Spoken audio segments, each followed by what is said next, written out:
I own a beautiful 2003 Cobra Mustang, the Terminator. But unfortunately, my Terminator, it's down. The transmission in the Cobra started making a horrible noise when I left the vinyl shop. And when I got it back to legit street quarters, I found that it seemed to want to slip into gear, and it sounded like this.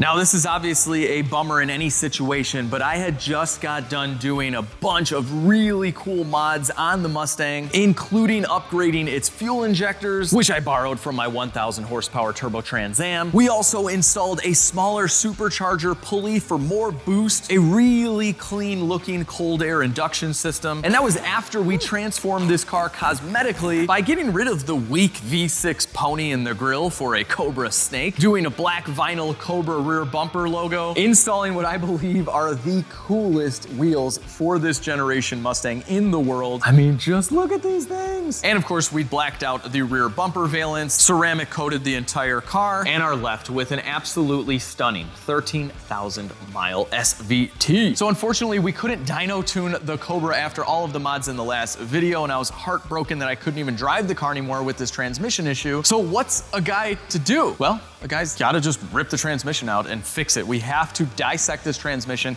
and hope that we find a smoking gun so we could potentially smoke some tires and make some whining noises, and everything will be right in the world. So let's push my Cobra into position because I don't want to start this thing anymore. It sounds horrible. And let's take a transmission out.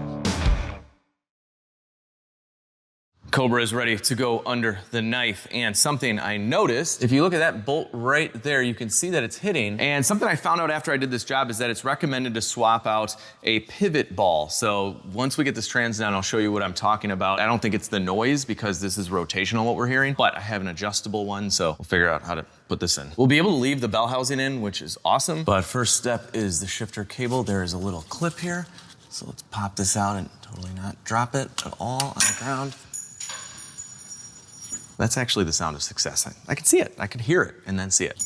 Now we can give this a little pry, relieve the tension, and slide the cable through like that, and we can just leave it right here. Since we're likely doing some internal surgery, let's drain out our fluid. I'm gonna save this since it's got 500 miles on it. It looks like it's got 500 miles on it. That's a good thing. Don't wanna see any chunks or glitter, that's for sure.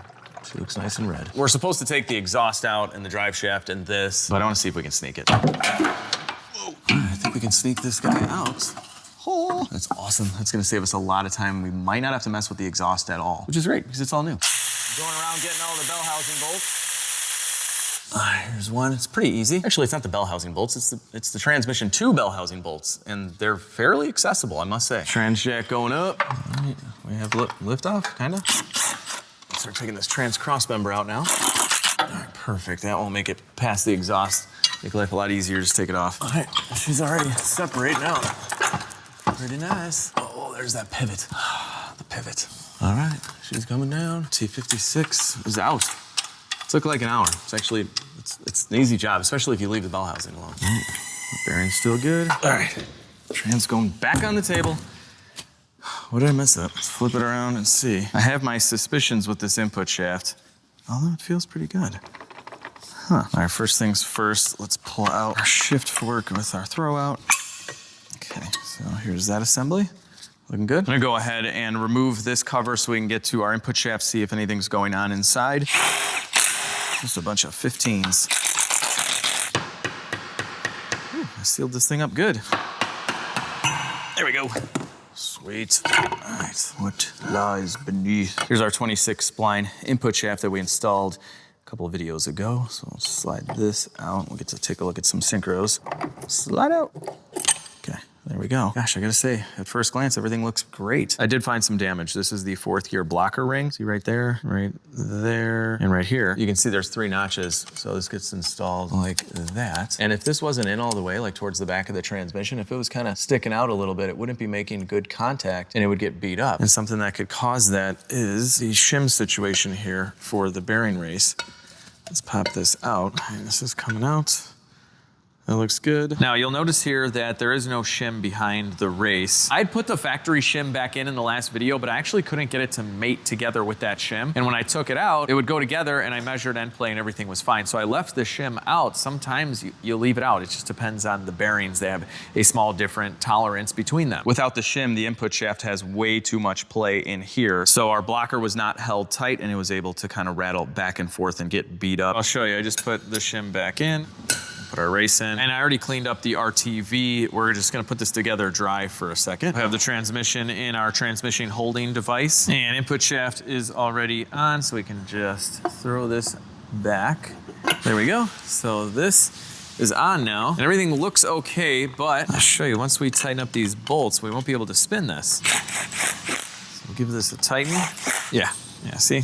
Only with 2 bolts. And this thing is locked up solid. I mean, well, okay, you can turn a little, but that's not normal. And so I had removed the shim, measured end play, it was great, and this would spin, and that's how I went back together. But I'm wondering if the bearing that's on the input shaft didn't settle all the way down, because I bought an input shaft with a pre-installed bearing. It's possible it wasn't installed all the way, and after driving it a little bit, it popped back into place, and now everything is super loose and it needs the shim. And you can see there's no end play at all. And then once we tighten on the bolts, it'll be even less. That's when this won't spin. So with the bolts removed, it spins nicely. Tight, it doesn't. Now, something else that we can try is replacing the inner bearing with a brand new one. Because even though it's binding right now, I can still actually turn it and bolt it in. Before, you would just rest it on there with the 30,000 shim, and there was like a gap, and then if you tightened it, if you could even get to that point, it was rock solid. So I think this might be a little bit of a combination where the larger bearing seated back down, but we also may need to match with the inner bearing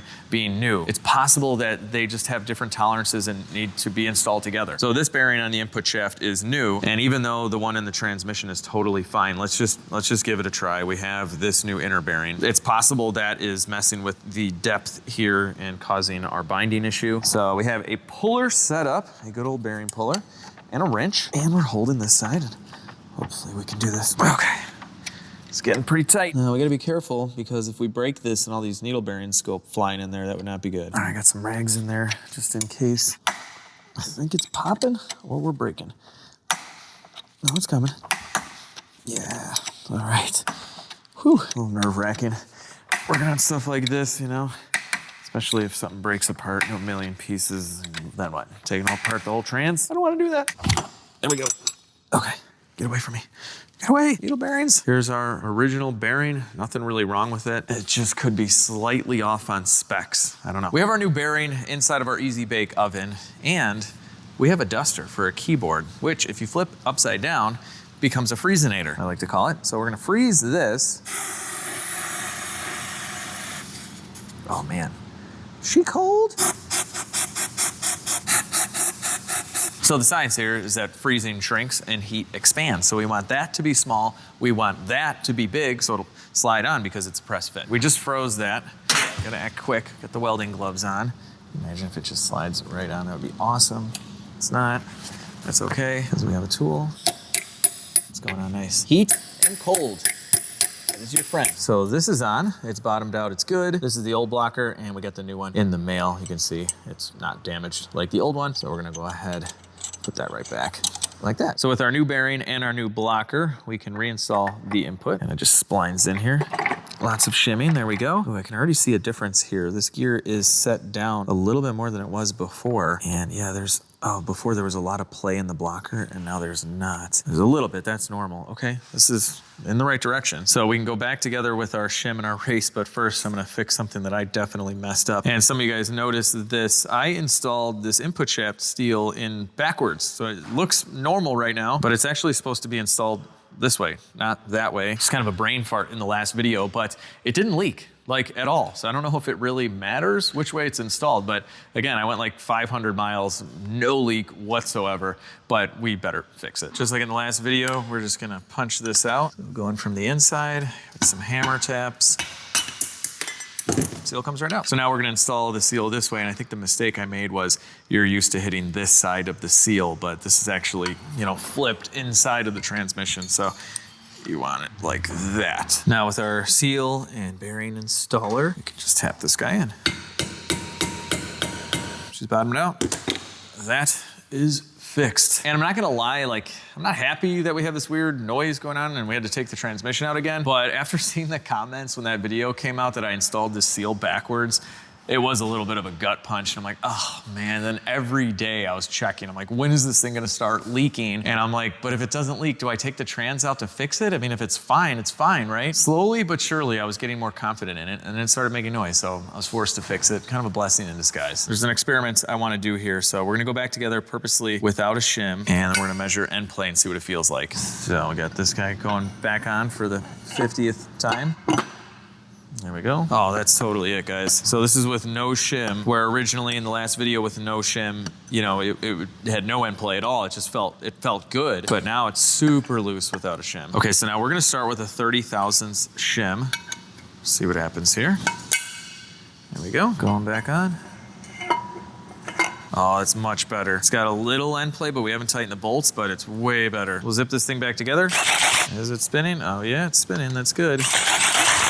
All right, so with everything tight, it's feeling pretty good. So we're all set up here for an end play check. So we're at about 65, okay, about 79, 80. Yeah, so we got about 15 thousandths end play roughly right there. Yeah, spec is like 0 to 2, so we're gonna need a thicker shim. So we had a 30 thousandths shim in there. We had 15 thousandths of end play. We need to be at 0 to 2, so 2 thousandths of preload. So 48,000. That should get us right there. Yeah, it's like a 47.5. This should be perfect. So we'll pop this guy in. This can go away. Race going back. And I'm still not gonna seal this up just yet with RTV. Okay, 400th time of this going back together for testing purposes. Luckily, it's easy. There we go. Oh, I can already tell that's feeling much better.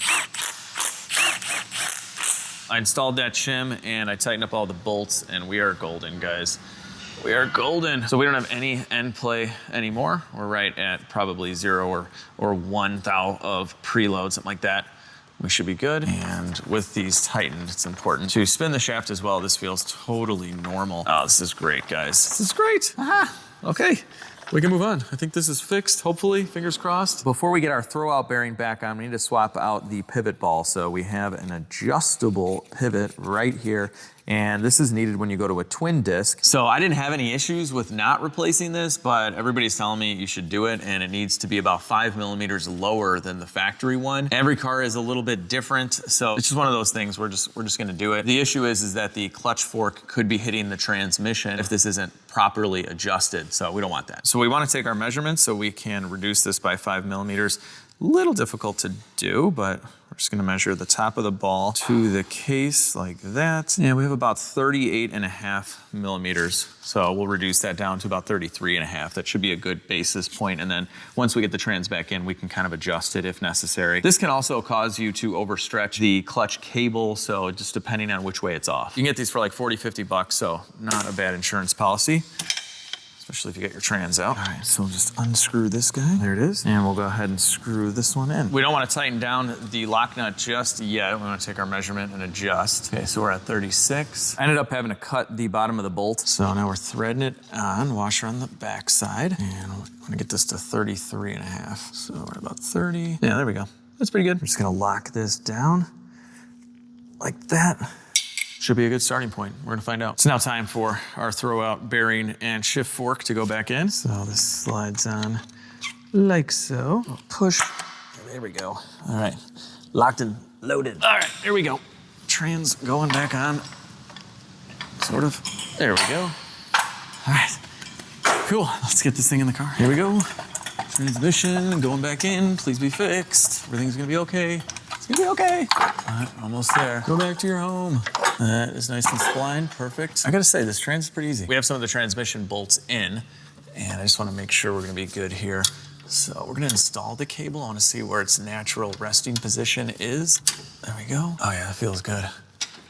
Yeah, we're fully disengaging the clutch. Okay, pry bar out of here. All right, I think we're good. I think we're good to put everything back together. Most people do 5 millimeters on the adjustment and they're good, so I'm gonna go with it. So with this set, I reinstalled the drive shaft and the cross member. So we just have to reinstall the shifter, start it up, and fingers crossed, people. Back inside, I filled up the transmission and we're just doing a little RTV in. And then we can go back together with our shifter. Give this a tighten. I'm not even gonna put the shifter handle on just yet. Let's fire it up, see what happens. Okay, here we go, people.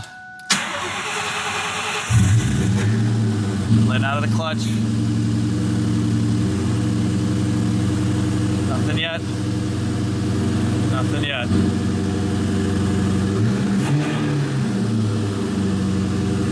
Okay, so we're in neutral right now, and then if we kind of pulled back on it, we could make it happen.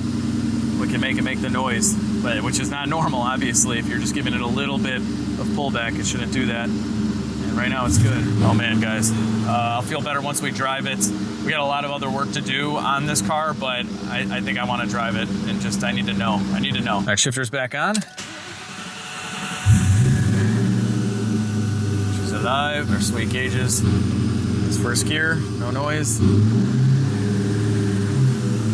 right, we're moving again. We're moving. All right, clutch is in, still no noise. Oh man, okay, that's a good sign. All right, we're first, second.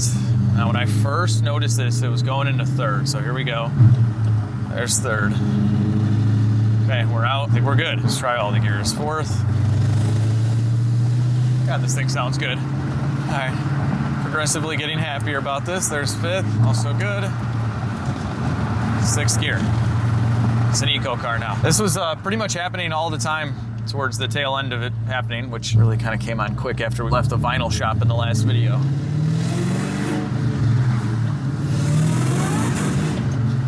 Whoa, I think we hit traction control there. Yeah, it feels good. All right, I'm gonna keep going for a few more miles, and if we make it back to the shop, you know, everything was good. All right, we made it. Still no noise when we have the clutch released, and it feels great. And it doesn't sound bad, so that's all we can ask for. All right, I'm feeling good. Let's get to a lot more mods. We got a ton of work to do. Now that we have our transmission shifting well and not making any weird noises, I have set up our dyno appointment. So we're gonna see what kind of power this thing puts down. But first, because we're adding power, we should probably add some stopping force. These little Cobra brakes are, well, just kind of little. And I wanna put some big Brembos on. And then we're gonna do something cool with the rear differential. It's gonna be awesome. So with our wheels coming off, get off. But hang on, before we get to that, I gotta have a meal from my friends at CookUnity. Look at how good that is. 29 grams of protein, sweet. CookUnity meals are shipped right to your door automatically. If you guys are busy and you want a good quality meal, this is the way to go. They are super easy and convenient. So every week when they come in, we just put them in the fridge and they're ready to go. You can even scan a QR code to learn more about your meal. Which one am I going for now? Garlic soy chicken, it sounds great. Oh, there it is. Aha, want some steak. I love the fact that they give you two sets of instructions. The chef instructions, preheat in the oven, or the fast instructions. And this has gotta be my favorite. Look at the protein, 46 grams, only 800 calories. All right, I'm going microwave instructions here. All right, what do we got? Oh, it smells so good. Yes, guys, look at that. It looks totally home cooked. Are you kidding me? We just did this in the microwave. They give you the little dipping sauces as well. Seriously good. This is really good. This is by far the best pre-cooked meal that I've ever had. Amazing.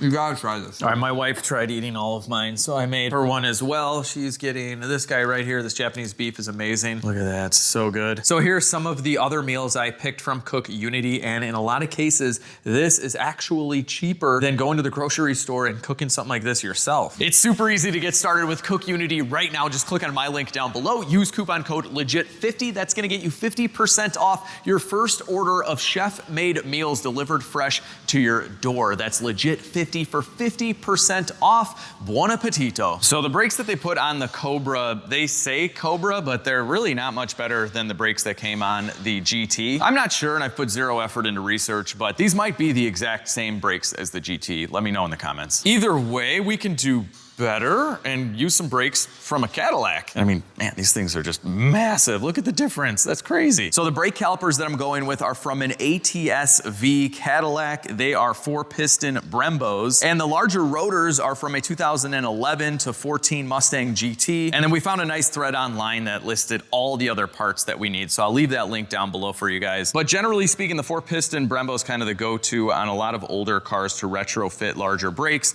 And I did that on my Turbo Trans Am as well. It's actually the second video on my YouTube channel. I'll link that down below too if you guys want to see what that was like. But anywho, we have one of the calipers in the vise because we need to remove this spacer here. So I've just threaded a bolt into this side so we can hit it out with a hammer. In order to line everything up, we're going to be using what looks to be a wheel spacer, and it kind of is, but it's going to go on the other side of the rotor. We'll get to this later.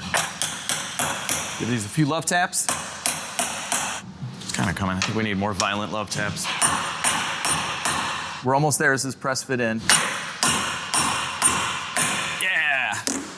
All right, we got it. So that's what we removed. I kind of want to save this. Like, I feel like I could use this for something really clean and factory looking at some point. I got both of them out, and we're just doing a little prep work here for painting. Take a guess what color I'm going with. I mean, you'll know soon, or you can just skip a little bit. Don't skip. Don't skip. It's bad for the algorithm. Just guess. Comment. That's good for the algorithm. I do like stickers and factory ones, but not that.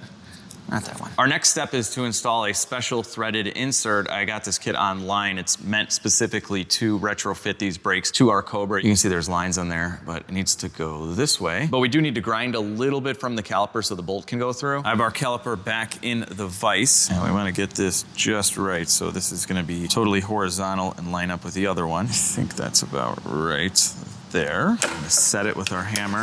That's looking good. Now we can install this one too. Right about there looks good.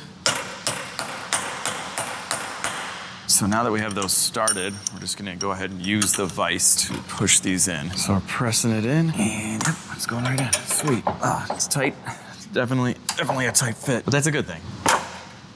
Bam. Wait, oh, hold on, one more bam. Yeah, okay. Now it's in. Okay, I thought that was a little harder than normal. It's because our vise bearing just went down. Look at that, it's smushing out. But I'm not done yet. Sorry, vise bearing.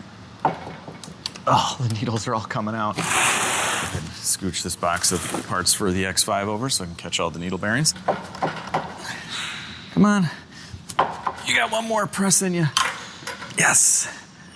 Okay. Well, actually, we gotta do the other caliper too. You got it in you, buddy? Can you do it? 100-year-old vise? He's like, you don't even wanna know what I've seen in my day. It's like a war vise or something. I just spilled its guts. Oh no, so bad. Oh. I messed up, but I already fixed it. It was no big deal. I had to tap these back out and rotate them. So this is the proper orientation if you guys are doing this at home. These two have to line up on the outside, and then these two dots kind of face in a little bit. Made a mistake, it happens, but now we gotta just grind a little bit here. You can do this before you put the insert in, but there's enough room to not mess any of the threads up. And now you can just see exactly how far you need to go. Using one of these little diamond bits in here. Just like that, so we can get the bolts all the way. So you really only need to take off as much as it takes for this to thread right in. Okay, we're golden, cool. Literally golden with a golden bolt. Now, before we get to painting the calipers, I just wanna mock everything up. You always want paint to be the final part of a big brake upgrade. God forbid we paint them all and then find out something doesn't line up and we have to remove it. I just don't wanna mess with the caliper. I just wanna put it on once it's done and be done with it. You know what color it is yet? Huh? Yeah? Just a couple 15s on the back. Get out of here. All right, we're gonna leave this for now. We're gonna be replacing the hose and everything. This car is so weird. It looks like it was set up to road race, but I believe these are the original rotors. They still have this little washer holder on our thing that no one ever puts back on. So this is a factory part. Just kind of holds the rotor on. There's two of them. It's pretty annoying. As much as I hate ruining factory parts, we're gonna go ahead and cut this off. They're just a pain. Sorry, buddy. Sorry, Ford employee who put that on, or robot. It's okay. I forgive you. My name is Charlie. Number 2. Coming off. It's like the Pac-Man muncher. Anywho, we can take off our factory rotor. By the way, if you're doing the swap, you can use the factory rotor. The other one, I think it's only like a ½ inch bigger, so not a huge difference, but I wanted to replace the rotors anyway. And yes, I'm gonna be keeping the factory rotor and caliper and everything with the Cobra because it's just such a low mileage car in case when I sell it, someone wants that. I don't know. Okay, so now what we're gonna do is make sure these line up. So we have new hardware for the back, so thread those in. Nice. It's lining up. Sweet. All right, cool. I took everything apart on the driver's side as well.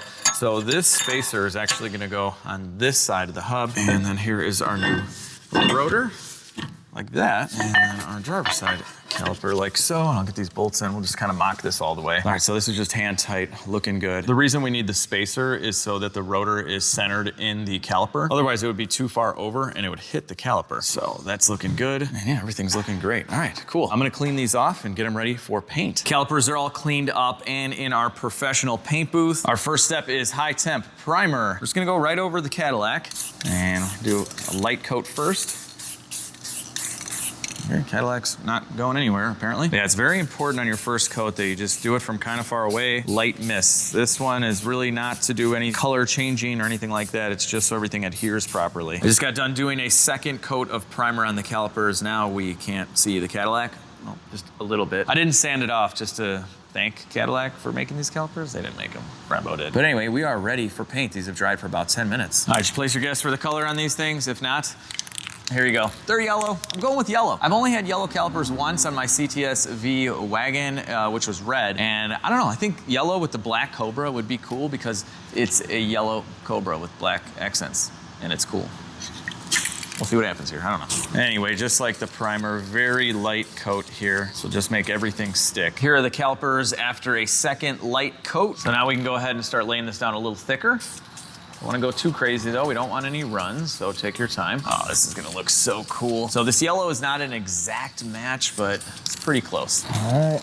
Keep going all the way around. These are looking more and more yellow every day. And by the way, I wear a mask when I paint like this. Just sometimes doesn't sound that way because the audio gets affected. So usually when I'm talking to you guys and showing you this stuff, I don't have this on, but I do have it on for the whole time. I also have a fan going and the door open. Again, for filming, it stinks. So if you see that stuff shut, it's just for you guys. But I don't want to die of, you know, paint poisoning. All right, we are done with color. Every nook and cranny is now yellow. We'll let this dry for a little bit and it's clear coat time. These are dry and ready for some clear. I've been shaking this can for a while. These are the stickers we're gonna put on, but what I like to do is fully clear coat the caliper first. Some people will put the stickers on after the base, but especially if you don't let it dry for a really long time, when it's not clear coated, you could get little smudges in there from your fingers. So I like to just do a couple nice coats of clear, then we put the stickers on, and then we do some more clear. And this clear coat is specifically for calipers. Definitely don't use the regular stuff. It's not high temperature. And just like our paint job, we're gonna start with a light mist. So with clear coat especially, you can get in trouble with runs. So this stage is very important. Just build up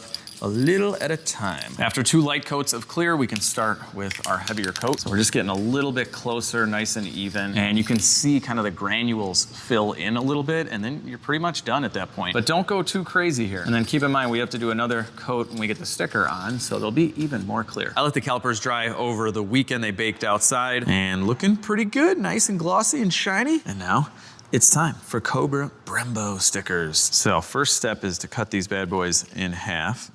There we go. Yeah, kind of close there, but we did it. So right now, I'm gonna cut this just barely above the Cobra, like that, and we'll match, and I'll do the exact same thing to this side. So when we're lining this up, you can just kind of see better where the top is going to land.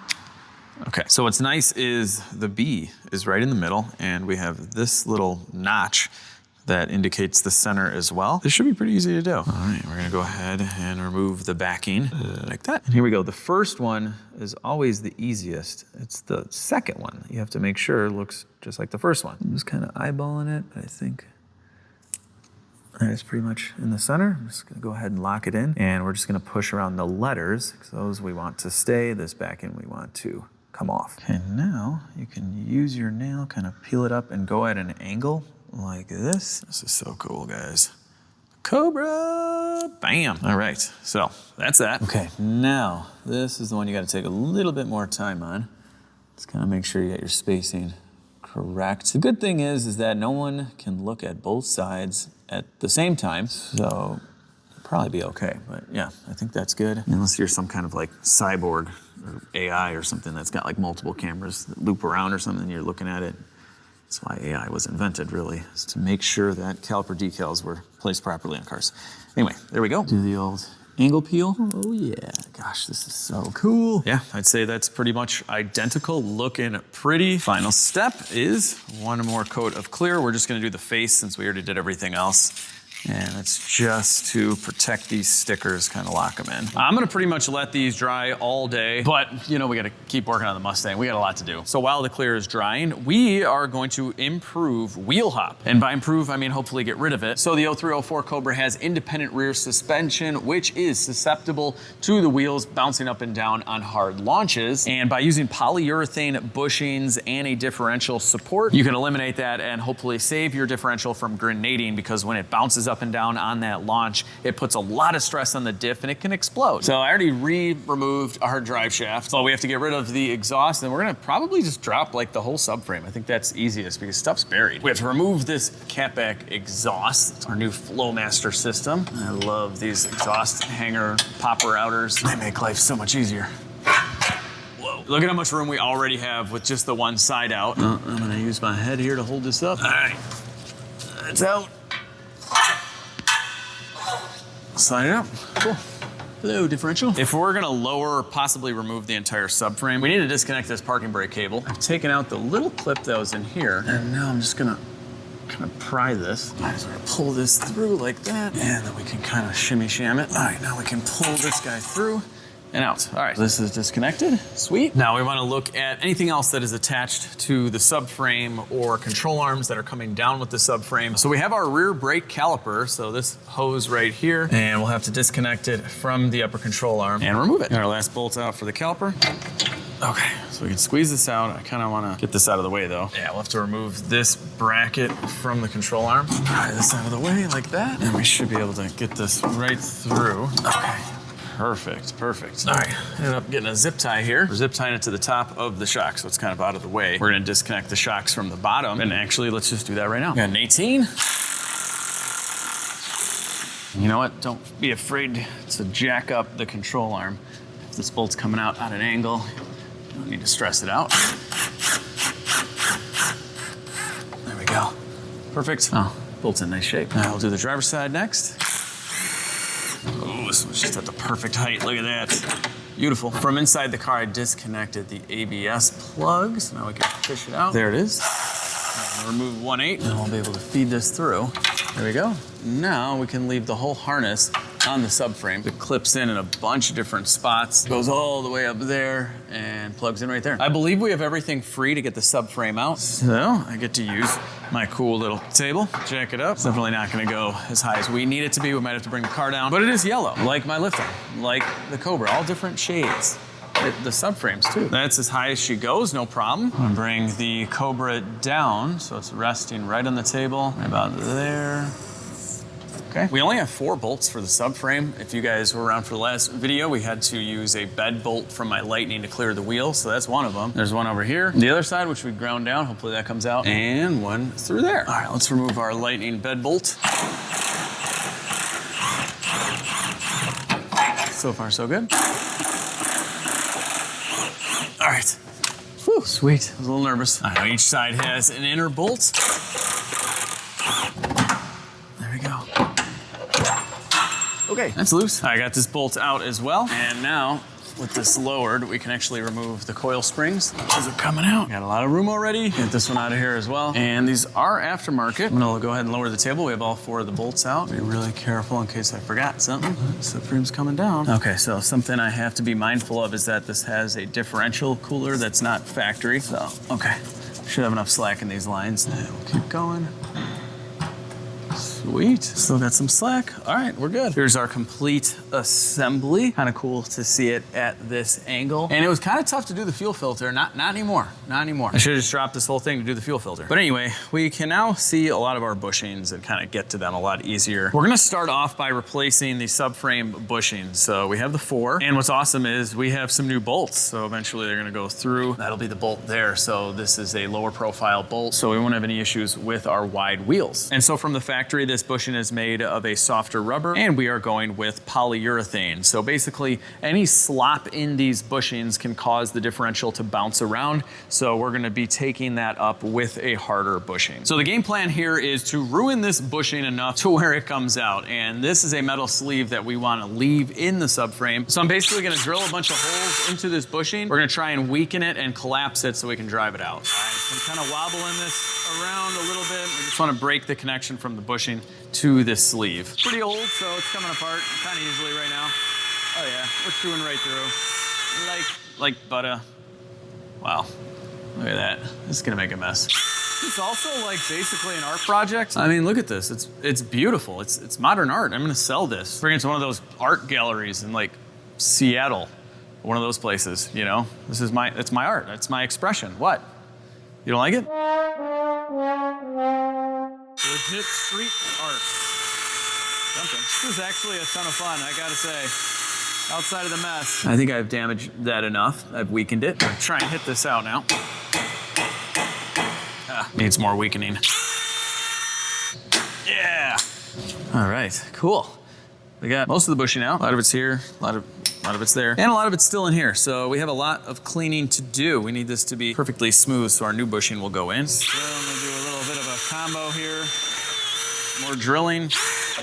There we go. And we'll do a little bit of screwdrivering. Good old screwdriver never hurt. I mean, well, hopefully it does hurt because we're trying to hurt this old bush and get out. Oh, I think I had a nice chunk. Yeah, nice chunk. I should sell this online, lots of pieces. You guys ever buy like a piece of junk literally off of YouTube? Like some people will chop up a car and then sell it. You ever do that? You ever do that? I don't know. I don't know if I would do that. Like, what are you gonna do with this? Nothing. It's just junk. I've gotten all the big chunks out. We need this to be really nice and smooth, so I'm gonna use this. Little wire wheel on our drill. Ooh. Oh yeah, that's gonna do us real nice. Woo, look at that. We're polishing this out. It's gonna be chrome in there. Oh, beautiful. So recently I got covered in black goo working on my X5 diesel, and I cleaned the shop and everything's looking pretty good. And now we have this. Yeah, and this. Sometimes I wonder why do I even clean? Why do I do it? I have officially cleaned out 100% of the rubber. It's now time to install our new bushing. And in the kit, they give you a bunch of this lubricant, so we're gonna use it. Looks good. All right, now, they say we are going in from this side here. Oh, wow. Is that really just gonna push in? Okay, not all the way. We will need a little bit of gentle persuasion. Get in there. Ah! Now we can install our inner sleeve. Again, we're gonna lubricate it. You can see here, there are two different sleeves. So we're gonna be installing the one with the smaller inside diameter in the back and the larger in the front, over there. That's the front. All right, so now let's see how hard this is gonna be. Oh, not that bad. Persuasion? Oh man, this is great. That's in. Thing is seated. Beautiful. All right, that went really well. And then this is the bolt that's provided. That fits perfectly. Okay, cool. One down. We got three more to go. Two on that side. After lots of drilling and a little bit of hammering, we have all new subframe bushings looking pretty awesome. Next up in the world of getting rid of wheel hop, we have these bushings here. And I think this is gonna do a lot for this differential. And something I learned is that only the 2003 Terminator Cobra had this brace right here. They got rid of it in 04 for some reason, but this looks nice. I don't know why they got rid of it. But anyway, we have to temporarily remove it to replace those bushings. So we'll take out this big bolt, folds it on from the back. These are utilizing the control arm bolts. We just need the nut to come off the back. We don't need to take the bolt all the way out. And these bolts we do need to take out. Nice. I have to say, it's nice working on lower mileage cars. Like, look at how sweet that bolt is. I will do this side as well. Kind of drops down a little bit. Okay, there we go. It's kind of hard to get the brace out of here, but it might not matter too much if we can sneak these halves out. I think if I lift this up, put a little wood in there. Oh, look at that. Get the top one off. So this is the factory rubber bushing. It's not bad. It's in good shape, but we can do better. Let's get these out of here. Okay, I think if I lift up the diff like that. Okay. All right, we just snuck it all out. Here we go. There's this, and they go in between here. So this is how we're gonna go back together with the new ones. And so not only does this have a brace, but it has this kind of weighted section on the bottom, and that all bolts together as well. So this is our new polyurethane bushing. It's red because that makes it go faster. But anyway, we're gonna put this sleeve on here. And you know what? They gave us some of this lubricant, so we'll use it. Kind of work that in. And put some on this side as well. All right, with this lubricated, there is an inside bushing that we're gonna slide on like so. And then there are some washers. So basically we have duplicated the original bushing with this. And I did see here that this bushing is worn out. The inside at least has gone all the way through to the metal. So it's a good thing we're replacing this. The other side is pretty easy. It's pretty much just that. So reading through the instructions, we are actually gonna take this piece here and we're gonna slide it in like this. So before it came up from the bottom, they want us to put that one on top now. So, okay. And we'll do it for this side as well. Sneak it in there. Cool. Now, ironically, I think it's easier to do this install with this whole setup in the car because in the instructions, they have you use the weight of the subframe to push this bushing down. So I got rid of the brace just to get it out of the way. I have the differential on some wood, and that way I can get my big pliers in here, and we're pushing the small bushing inside of the diff, just like that. That's what we needed. So they tell you to use a floor jack with this all in the car, but this is our floor jack right here. On the floor jack. Right now I'm just tapping this metal sleeve up. The smaller inner bushing is staying inside of the differential, and then we're gonna slide in our 3/4 inside diameter washer, and then on top of that is a 1/2 inch, a smaller inside diameter washer. Goes like that. With our sleeve sticking out the bottom, we're gonna put this bushing right here, and of course the other side as well, and then the other washer goes there. So this is our setup. All right, we're gonna get rid of our wood, and now we gotta slide in our awesome 2003 only cross brace, which is kind of a pain, not gonna lie. Get in there. Okay, so that's that. Yeah, this is kind of, you gotta hold this all together. It's kind of crazy. All right, I'm gonna slide this washer in like so. This is like one big sandwich. And then we gotta get the bolt in through the bottom. Almost there. Okay, we got some threads. All right, now we can just tighten this up. We can tighten this up now. Just tighten this side up as well, and we're all set. We have our new front differential bushings complete, subframe bushings complete. We're not done yet. Next up, we have a differential brace. So this gets installed in here somehow. Going this way? I don't know. Looks kind of impossible right now, but we'll figure it out. We're gonna have to start by disconnecting this cooler line right here. Give it a little spinaroo. Okay, that's coming off, sweet. And then with a wrench, we should be able to turn this one out too. There we go. All right, it's gonna be kind of slow going. There's not a lot of room for wrenches. I don't like wrenches in these parts. Okay, this is one of those like tiny little bit at a time. Getting some diff fluid out, that's cool. This fitting is coming out. Okay, diff fitting out. All right, we got some fluid coming out that actually looks really nice. So we have to remove some of the diff cover bolts temporarily. Ooh, here's our diff tag. Love these. I think that's 355. Yeah, that should be the gear in here, 3L55. I stuck the brace in through the bottom, and I'm kind of pulling the diff out of the way. Should be okay now. So this slides in over here like that. Yeah, we're gonna have to contend with these cooler lines as well, so that's kind of fun. But yeah, oh yeah, it lines up. That's pretty good. I remember the bolts I installed for these bushings. I had to remove them. Again, I should have looked forward to instructions on a completely unrelated part. All these are different kits, by the way. These bushings are different than these bushings, and the brace as well, totally different. But yeah, you need to move the differential around to get that in. Then it's easy. As you can imagine, we have new hardware for the diff cover on this side, because there's quite a long standoff here. So get that lined up, and we'll start threading these guys in. I have all the bolts started, so now we can zip them in. Brace looks kind of cool too. You Star Trek guys are gonna know where I'm gonna go here with this one, but it's like the Borg. It's the Borg. It's like the one side of the face is all, you know, robotic, and then the other side is like human or whatever. That's what this is right here. It's the Terminator Borg. Yeah, he's taking over. We're doomed. Now we need to use this little spacer in between here for the bolts. A shim, if you will. It's a tight fit, so love taps required. There we go. I'm using the pickaxe side here to get in. Now we have some new bolts, and we can install those here somehow, some way. Okay, I don't think I have that perfectly lined up. With the spacer in, we can reinstall these large bolts in the back. Kind of love hammering it here. There we go. Woo! Tighten this guy up. All right, so that's tight. I got the bottom one as well. You know what? I think I'm gonna do away with this whole cooler setup. It's right here in the back. The pump does not work, and it's probably very old. And I'm not a big fan of all these lines. This setup's for a dedicated like road racing track car. We definitely do not need a differential cooler for this Cobra, like a legit street car. Not using it in that way, it's just a bunch of stuff back here we can get rid of. I tightened back up the bolts in the front, and this guy's done, except I totally forgot to put the tag back on. We need that. Okay, I think it was on this one. I kind of don't remember at this point. Doesn't really matter. There we go, that looks good. Oh, it's falling. It wants to be there, people. That's where it wants to be. Now we're done. Okay, we're moving this pump. Get this thing out of here. Pump is coming down. Whew. Yeah, this thing is crusty, very crusty. My cooler is coming down as well. It's got a fan on it. Sweet. Okay, just broke this thing loose. Ooh, yeah. This thing was rough. This fitting just broke right off. There's rocks and stuff in here.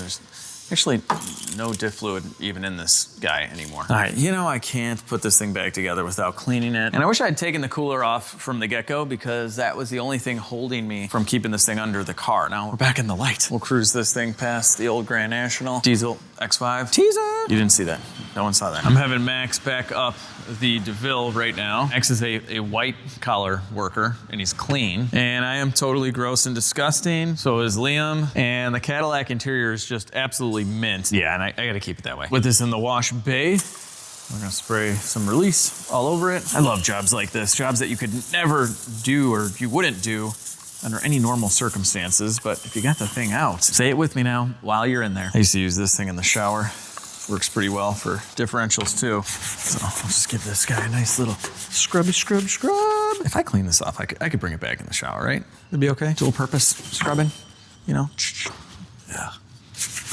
All right, enough scrubbing. Let's get to blasting. And I did put a plug in the diff. I don't want to fill that with water. Oh yeah. Not gonna lie, this table needed a little cleaning as well, but this is pretty sweet. So nice, I'm getting wet too. You guys wanna see me clean something that no one will ever see? Right here. No one will see that. No one will see it but us. Also, no one will ever see how clean these clamps are but us. It's almost like we have a special bond together because of this differential cleaning. Remember this moment. Okay, I'm done. That's about as clean as it's gonna get. Look at these backing plates, looking fresh. Top of the diff looking pretty good. Tone rings, ready to tone. We're gonna pick up all the ABS signals now. But yeah, anyway, that was kind of satisfying. We'll let this thing dry a bit. No one's gonna see this, but I mean, why not just clean this up a little, right? Right? Let's see. Yeah, it's just dusty and dirty back here, that's all. She's yellow. What's wrong, dude? You yellow? Ain't nobody call me yellow. Nobody calls me yellow. We're getting this guy in here as well. Oh yeah, scrub-a-dub-dub. I definitely made it a lot cleaner, but look at this Ford skimping on paint on stuff that you're never gonna see. It's not fully painted, but yeah, it's definitely a little cleaner. Anyway, let's go get our independent rear suspension back in. I've been replacing the sway bar links in the back. They've seen better days. So we got some new ones going in, looking pretty. All right, we got our springs back in, lined up, and she's going back in. Here we go, here we go. Okay, we're going right in. We've got this far enough to get these shock bolts in. Okay, that's good. All right, I'm prying this thing in place. Oh, we're so close. All right. Sweet, that one's threading. One down. We'll just leave it about there for now. The driver's side is in as well. Looking good. Now we got these big bolts in. Looking good. I think we get this table out of here. All right, these guys are tight as well. It's time to release. Thank you, Yellow Table. You have been amazing. Great purchase, I must say. It was like 700 bucks. I mean, I use it like probably 3 or 4 times a year. I'd say that's pretty good. Just got done putting the brakes back together. The parking brake cable is in. Our subframe is 100% back. Now, right now, I am draining out our diff fluid, so we'll do a little exchange. And we can get rid of the one last cooler line. There we go. And yeah, here's our old setup, just kind of beat up. This fitting broke right off. This fan probably doesn't work. Yeah, I think this guy is locked up, possibly. But anyway, our old fluid looks mint, so that's a good sign. Wow, this is draining. No time to waste. Let's get rid of this fitting. Oh yeah, nice. We're going back together with a traditional drain plug. Please thread, please thread. All right, there she goes. Excellent. With everything drained out, we're going back together with the good stuff. Severe Gear 75-140, that's what this calls for. The Amsoil Severe Gear already has the LSD additive, so we don't need to add that. Definitely have an LSD in the old Cobra. So as per usual, we're just gonna pump this stuff in with a cheap little hand pump. All right, she's all filled up, giving it a final little clean down, and we are all done in the back. Pretty awesome. Make this nice and pretty. Drive shaft and the full exhaust system is back on, so now that is complete. Anyway, now that we have that done and our brakes are definitely dry by now, let's install them. You guys are already Cadillac ATS V20304 Cobra Mustang brake specialists, so you know we have our little spacer in here. You know, we have our, I think, 11 to 14 Mustang GT rotor. I kind of forgot since the beginning of the video, so rewind, or I'll drop a link down below. And then we have our beautiful caliper, which I will spray down once we get it on here. My hands are kind of dirty. Slides on like so. We have some new gold bolts going in the back. All right, tighten this guy on. Looks so good. Now wait to put the wheels back on. Before the pads go on, we're gonna put a little bit of brake paste where the caliper hits and some on the sides as well, so they slide easily. And then we'll slide it right in like that. With the new pads comes new hardware. These pins go in from the back side of the caliper. We gotta help them up a little like that. Put our little pad retaining clip in, and you gotta hold it in, push these pins in like so. Okay, you can do most of this by hand. Make sure it lines up, very nice. And then just tap them in from the back side. Now that our caliper is bolted up, we need to get rid of our old Cobra caliper. So now we have a line wrench here, and it's spinning pretty easily. I like it. I like it. I like it a lot. Line is disconnected. We can pull this through, and here is our complete assembly. This is definitely one of those parts, though, that I'm just gonna keep. I'd rather just have it with the car, you know? For probably literally no reason at all. I don't know. What would you guys do? Would you throw out a part like that on a car like this? I wouldn't. We are gonna go with a stainless steel brake hose. And it fits right in like that. And then we can tighten up our line. A line wrench, not too much, that's good. All right, there's a little factory clip we can reuse. Okay, we have a brand new banjo bolt with a couple new seals, so thread this in the back of the caliper and then give it a tighten, and we're all done. We're all done. I mean, we're not all done. We have to bleed the brakes. You guys have seen me do that like a million times. We need to clean these things off. These are the cleanest they will ever be. Brand new. Nice. Oh wait, what is that? We gotta clean the shock up too. Can't have that. Much better. So we went from these much smaller, but kind of cool brakes, they say Cobra, all the way to this. What an upgrade. And for roughly about 700 bucks, not bad. If you replaced calipers, you'd be like $350 in doing calipers, rotors, and pads anyway. Spend a little bit more. And you get the brakes that this thing should have come with from the factory. And I did have to do a little 3mm spacer, but now, should fit, yeah. The caliper was just like, it was literally like hitting the paint. Like it was so close. Let's tighten this up. Still spins, not hitting the caliper. We're good, we're good. Oh, look at that. That is what I'm talking about.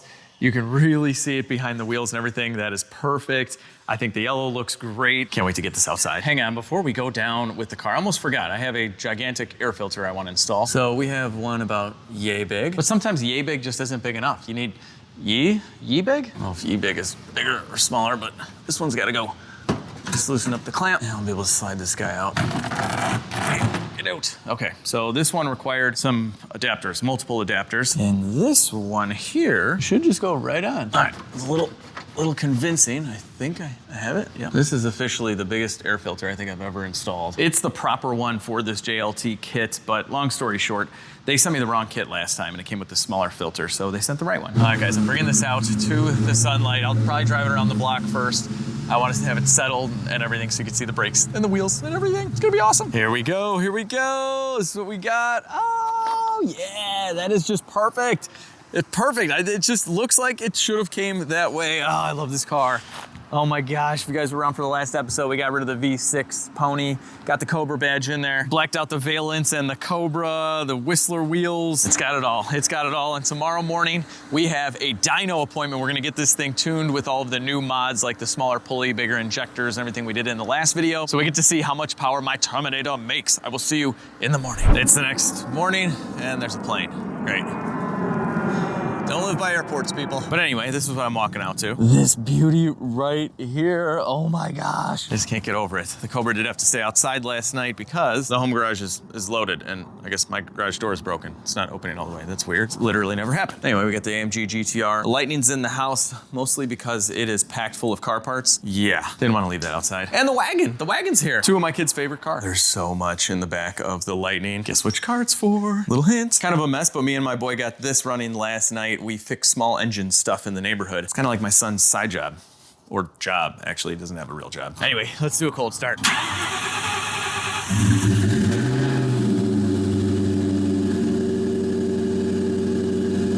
gotta say, it's really not that loud. Like, that's not waking up too many people. They should be up anyway. It's early in the morning. You should be making breakfast or something. I don't know. That's only in the morning. You're supposed to be up cooking breakfast or something by then, so that's like an alarm clock. Woo, woo!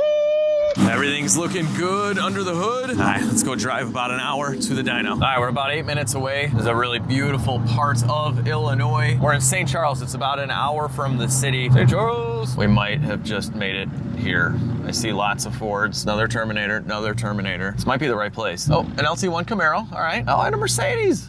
E63. We are definitely in the right place. She fits in perfectly over here at Dean's Performance. They've been working on Mustangs for a couple decades, and they have a dyno. I just walked into Dean's Performance. It's pretty cool. He's got a Cyclone, but it's like a race car. Basically, there's literally nothing in it right now. And he's got a C43 AMG project that he's working on too. And then of course, Mustangs in the back for sure. Cobra. Very nice. There we go, here we go. Getting on the dyno, looking pretty. All right, we're calibrating the dyno right now. We need some added traction on the tires. That's like a VHT spray. That's pretty cool. All right, so Hans from Dean's Performance is on the phone with the tuner. So he's a remote tuner, and they're gonna do a bunch of logs. We have a wideband connected, and we'll go back and forth.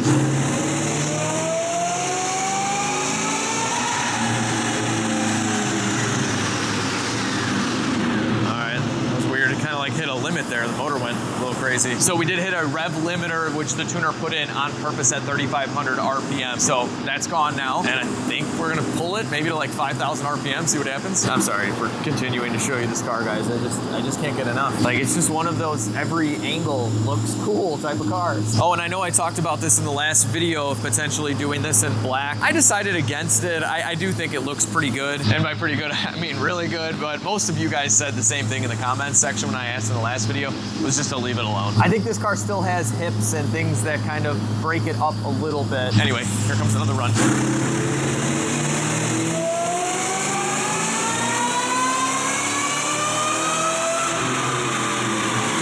telling you, this is the original Hellcat. Everybody thinks the Hellcat was the first one with the what?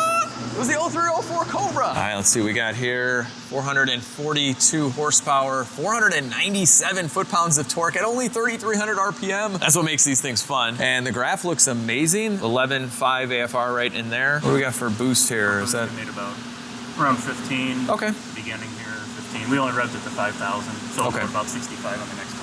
Okay. What's typical for my combination for power? Typically around 450. It depends on the engine a little bit. Yeah. So somewhere around there. Okay. In the air. It's a little cooler today. So. All right, good first run to 5,000. We're gonna raise it up now. All right, here we go. Run up to 6,200 RPM.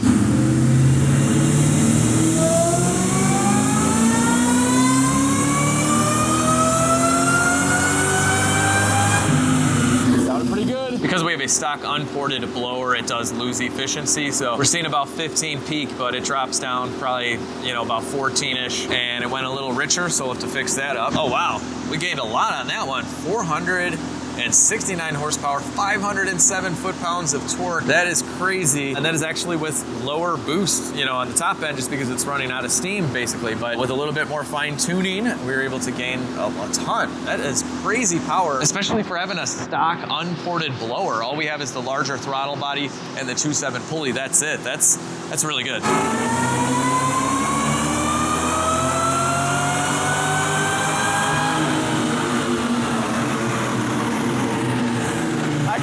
To drive this thing, it sounds so good. Oh, more power, 473, 508 foot-pounds. Wow, look at that, about the same boost. The tuner is team viewered in right now, so if you see stuff change and us not doing anything, that's why. Or there's a ghost. And look at this, we get notes from them. It's pretty cool. Okay, we're all done. So the tuner said that's it. Everything looked good. Yeah, just a really nice smooth graph. This is perfect. A dyno sheet. All right. Thanks, Hans. Appreciate it. All right. We are done here at Dean's Performance. Let's go drive this thing. Let's really drive this thing. Spirited. I mean, leisurely. Oh, we're back. We're back in the 90s, early 2000s right now. I think I would take him. He's looking at me like, who is this weirdo filming me right now? I like yours too. It's like we're back in the 90s, 2000s. That looks good.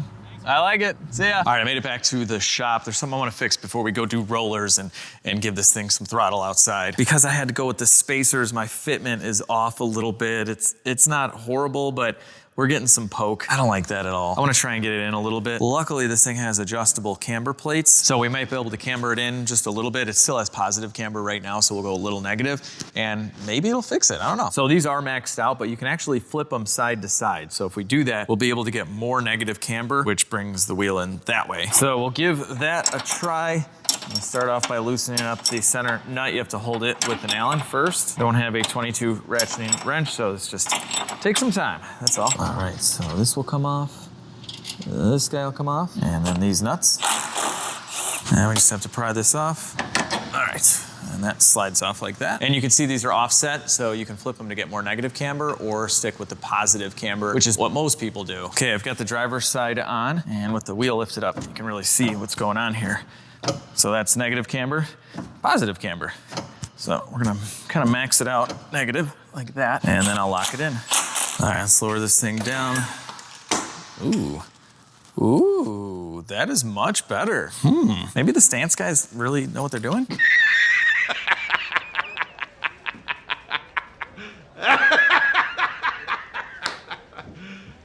You serious? Oh, are we back? Are we back to how it was? Like, that looks pretty good. All right, I'm gonna do the other side. I'll drive it around a bit. We'll let it settle, then take a look. All right, I just took it around the block to get the suspension to settle, and I think we're looking pretty good, guys.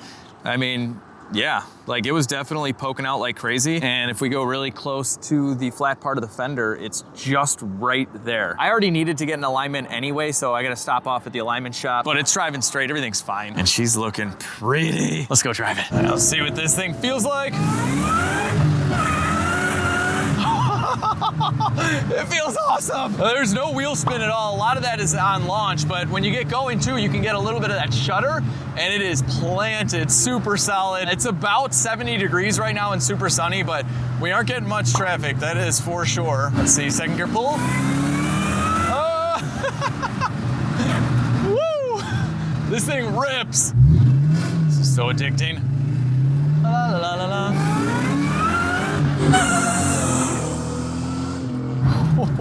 Okay, I had to focus there. Oh my gosh, this is awesome.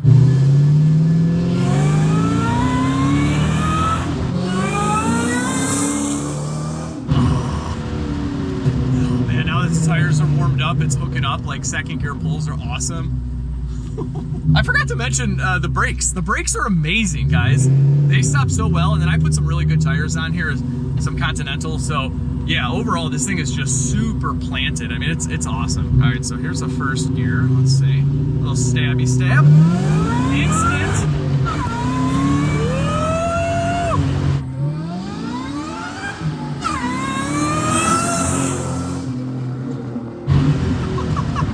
Get a Terminator Cobra, people.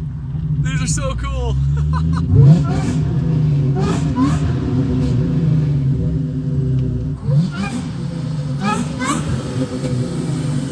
So the brakes work well, the wheel hop kit I think works well. Let's try a little bit of a launch here.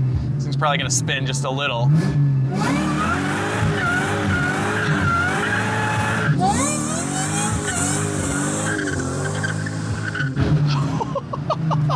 It's too much fun. It's totally controllable too. Like, I know there's the whole stigma behind Mustangs like crashing into crowds, but you can feather it and it's fine. It goes in a straight line. I mean, maybe because I have all these bushings done and the good tires and everything else. So what I love about this car is that we can have as much fun as we want. It handles well. It's got a ton of power. It makes all the right noises. This might be even louder than the Hellcat that I had, you know, as far as the blower goes.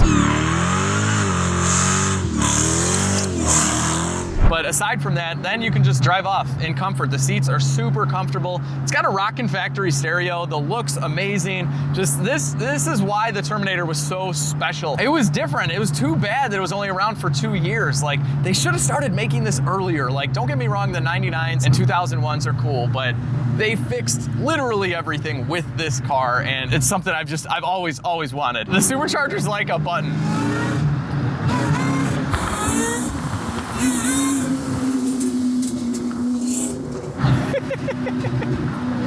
I always get this like thought in my head when I drive cars like this, that this is why like electric cars cannot take over, especially in the enthusiast world. They're struggling just in the normal world as well, but they have nothing on this. This is too much fun. It'll never get old.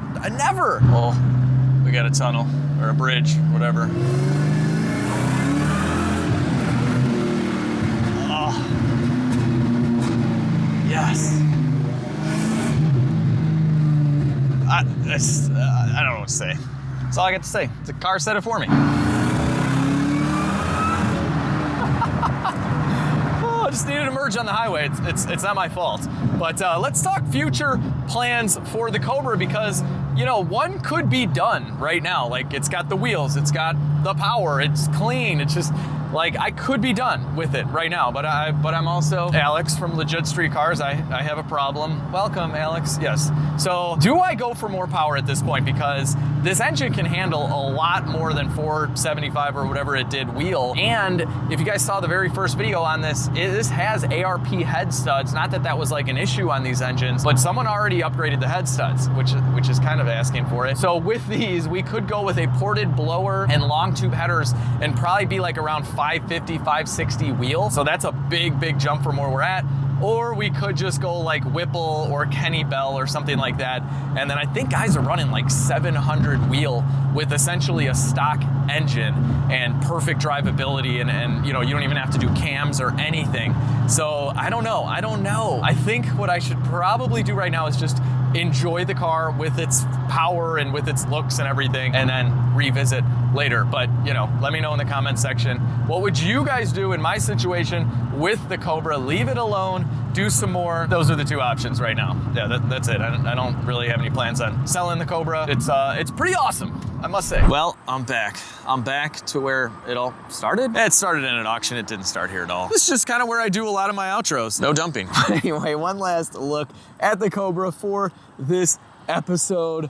Man, what is your favorite generation Mustang? I know the new edges, some people are like love or hate, mostly with the GTs. I think everybody pretty much loves the Terminator, but maybe because it's my era, I don't know what it is, but I think this is an amazing looking car. And with a few improvements, they can look even better than stock. Let me know in the comment section what you guys think of the Terminator. And that'll do it for this video. I really hope you've enjoyed the Cobra series thus far. This won't be the last time you see this car, especially if you follow me on Instagram and on Facebook. I post up pictures and little short videos all the time. You can see updates on some of the cars that maybe you haven't seen on YouTube in a while. So follow me at Legit Street Cars. Also, we have a lot of new viewers and a lot of you guys have not hit the subscribe button. So if you could do me a favor, it is free and easy. It's probably the best way you can support the channel. Just click on the subscribe button and you're done. You're subscribed. It's totally free. It's easy. But anyway, thank you so much for watching. I hope you guys have a fantastic day, and I'll see each and every one of you in the next video. Oh, there's a yellow bee on my yellow Mustang. It thinks it's its mom or something. It's not your mom, dude. I think, is it kissing the yellowness? Or it's doing something in there. I don't know. I think I should probably walk away and let it be for a while.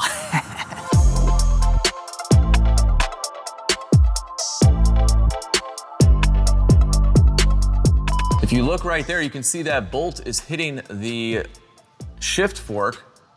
If you look at that bolt right there, if you look at that bolt. Okay, I did find some damage. This is the fourth gear. Yeah. We have our new bearing, but I couldn't get the and so because even though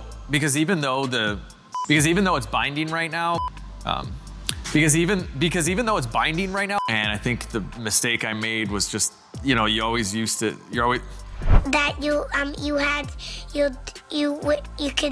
do. Now that we have our transmission, this car is so weird. I'm pretty sure this car is so weird. It was set up to road race, but I think literally we are golden with a golden boat. It's definitely, this is something that was used. This would be for a road racing car. This is for a road racing car. I would, all right, so with this guy in the wash, with this in the wash bay, before we get our throw out bearing back on. So it's only like 50 bucks, definitely. It was only like 50.